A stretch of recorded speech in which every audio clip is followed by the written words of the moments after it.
Manipur ki Tamenglong District da Yourakhraba lamkoi uchek Amur Falcon da Wildlife Institute of India WII ki scientist singna satellite transmitter Haptuna makhoi ki lambi Kupna Khangnaba Hotnagadouri lamkoi uchek Amur Falcon na paiba lambi ki maikai ningthina khangnaba ki pandamda Wildlife Institute of India ki senior scientist na Mathang tha November gi angan basarukta Manipur ki Tamenglong District da laktuna satellite transmitter adu hapkadabane. Masigidamak Wildlife Institute of India Dehradun gi scientist F.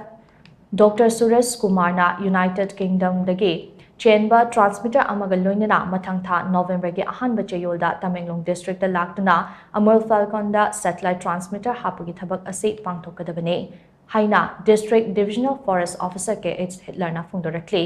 paikhatkadawriba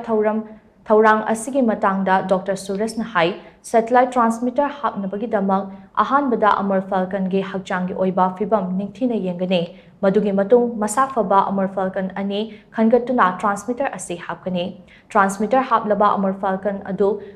Thadoklaba matung makhoina paikhiba maikai amadi paibagi mawung matau sing adu kupna yengba hogani Amur Falcon da hapkadawriba transmitter adu chahi ama chatkadaba maramna hairiba matam asigi manungda Amur Falcon singna mafam amadagi mafam amada paikibagi mawung matau kupna study tawba ngamgani haina Dr. Suresh na makata ki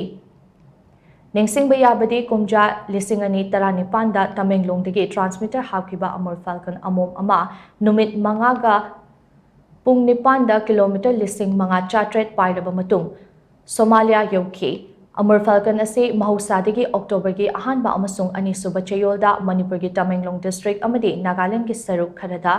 lamthungfam oiraga lakli Manipurda pairakli ba Amur Falcon sing ase makhoi gi breeding ground oiriba Northern China amasung Southeastern Siberia dagi pairakpane Manipurda tha amarom leiramlaba matung Africa gi Southern amasung Eastern thangba sarukta amuk paikigadabane